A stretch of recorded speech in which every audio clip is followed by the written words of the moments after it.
ఈరోజు మీరు చేసినటువంటి ఇంకొక భయంకరమైన పని ఏంటి చెప్పనా? కూకట్పల్లిలో హిందూజా సంస్థలకి దగ్గర నుంచి 10 ఎకరాలు మీరు అనవసరంగా లాక్కున్నారు.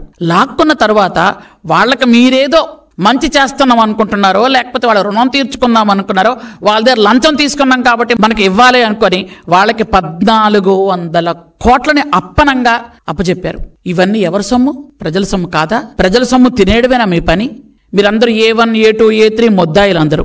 మీరు అలా ఉన్నారు కాబట్టి గత 6 నెలలుగా మేము అక్రమ అరెస్టులు చెయ్యకూడదనే ఉద్దేశంతో మీరు చేసిన తప్పులకి కూడా చాలా మందికి అరెస్టులు అవ్వలేదు. ఇంకా మీరు ఎంత దారుణంగా బిహేవ్ చేస్తున్నారు అనంటే, ఎంత నీతి లేని తనంగా మాట్లాడుతున్నారంటే బయటకు వచ్చి ఇప్పటికి కూడా సోషల్ మీడియాలో మీరు అమ్మాయిల్ని ఇప్పటికి కూడా భయంకరంగా తిడతారు.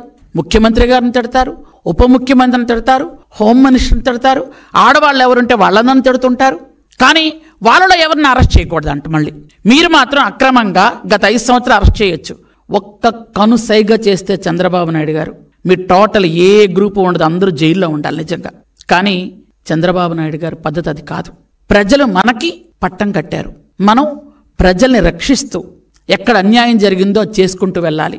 మన కక్షాదింపు చర్యలు వద్దు అన్నారు. మేము కక్షాదింపు చర్యలు కూడా ఈరోజు కాదు. మీరు రోజు సోషల్ మీడియాలో ఇష్టానుసారంగా అమ్మాయిల్ని తిడుతుంటే, ఇష్టానుసారంగా మీరు ఫోటోలు మార్పింగ్ చేసి పెడుతుంటే కనీసం అడగకూడదా? మాట్లాడకూడదా? దానికి వాళ్ళేదో పెద్ద నీతివంతుల్లాగా పెద్ద పెద్ద ఫోటోలు పెట్టుకొని మీరు వేసుకుంటున్నారు. నిజంగా చెప్పాలంటే ఈరోజు నిజంగా చంద్రబాబు నాయుడు గారు అనుకుంటే మీ టీవీ, మీ ఛానల్, మీ పత్రిక ఉంటాయా?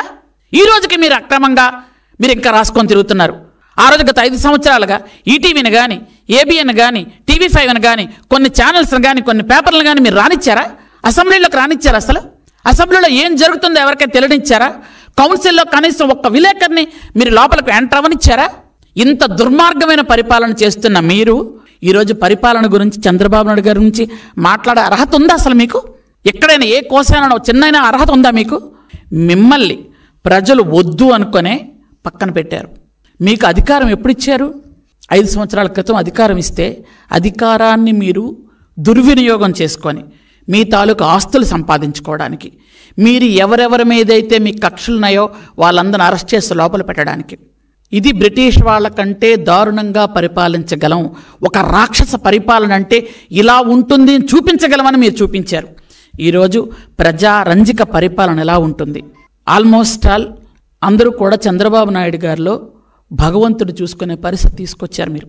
ఎందుకంటే అంత రాక్షసుడి తర్వాత ఈ పరిపాలన చూస్తే భగవంతుడిలా కనిపిస్తున్నారు అందరూ ఆయనకి అందరూ. ఎందుకంటే అందరూ చూస్తున్నారు. తిరుపతి దేవస్థానం నుంచి అక్కడి నుంచి ప్రక్షాళన చేసుకుంటూ వచ్చారు. అయితే మీరు ప్రజలనే కాదు భగవంతుడిని కూడా వదలలేదే మీరు ఎక్కడ? మీ రంగుల పిచ్చి కూడా ఎక్కడికి వెళ్ళింది అంటే శ్మశానాల మీద కూడా మీ రంగుల పిచ్చి వెళ్ళింది. గుళ్ళ మీద, బళ్ళ మీద, అన్నిట్ల మీద మీ రంగుల పిచ్చి. ఆ రంగుల పిచ్చికే 3000 కోట్లు మీరు తగలబెట్టారు. మీ ప్యాలెస్లో మీరు తిన్న చిన్న చిరుతిళ్ళు ఎగ్ పఫ్లకే మీరు దాదాపు 3.5 కోట్ల రూపాయలు మీరు తినేసినటువంటి గనులు మీరు మా గురించి మాట్లాడుతున్నారు ఈరోజు. అంత దారుణమైనటువంటి పరిస్థితి మీకుంది. కాబట్టి తినేయడం, జగన్ జల్సా పథకాలన్నీ గతసారి చూశారు ప్రజలు.